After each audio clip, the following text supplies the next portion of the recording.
Imagine being just 18 years old and already sentenced to die. In 1996, Christa Pike became the youngest woman on death row in modern U.S. history. Her crime was so brutal, so shocking, that it left even seasoned investigators shaken. But what turned a troubled teenager into a killer? And how did a love triangle spiral into one of the darkest murder cases America has ever seen? This is the chilling story of Christa Pike, the youngest woman on death row. To understand Christa Pike, we must start with her childhood. Born in 1976 in West Virginia, Christa's early years were marked by chaos. Her parents separated and her mother struggled with alcoholism. Christa was often left feeling unwanted, neglected, and desperate for attention. By the time she was a teenager, she had already dropped out of high school. Searching for stability, Christa entered the Job Corps program, a government training initiative meant to help troubled youth find a future. But for Christa, the program would not save her. Instead, it would place her on a dark and irreversible path. It was at Job Corps in Knoxville, Tennessee, that Christa met 17-year-old Tadderell Shipp. He became her boyfriend, and soon the two were inseparable. Their relationship was intense and dangerous. They shared a fascination with dark themes, even dabbling in talk of the occult. Alongside them was another student, Shadala Peterson, who often tagged along.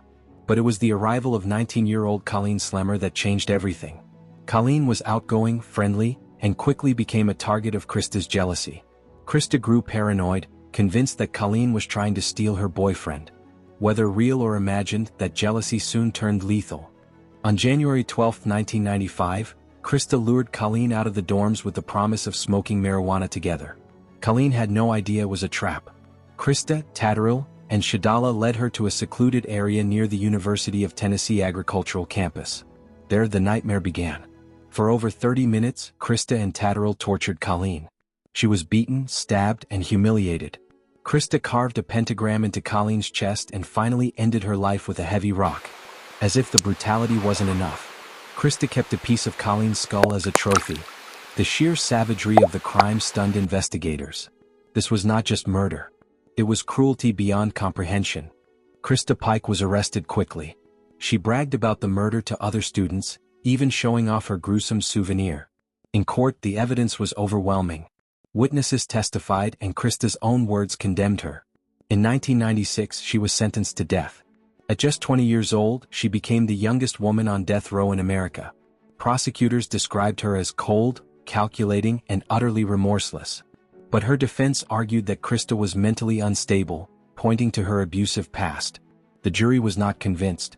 The brutality of her crime left little room for mercy. Life on death row did not tame Christa Pike.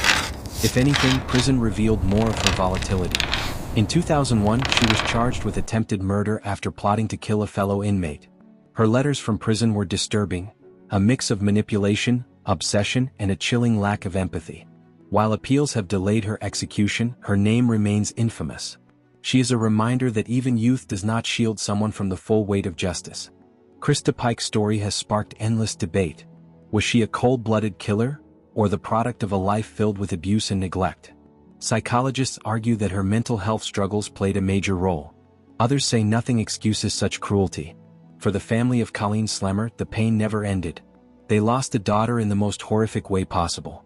Christa Pike remains a name that echoes in America's true crime history, a teenager whose jealousy, obsession, and violence left a permanent scar.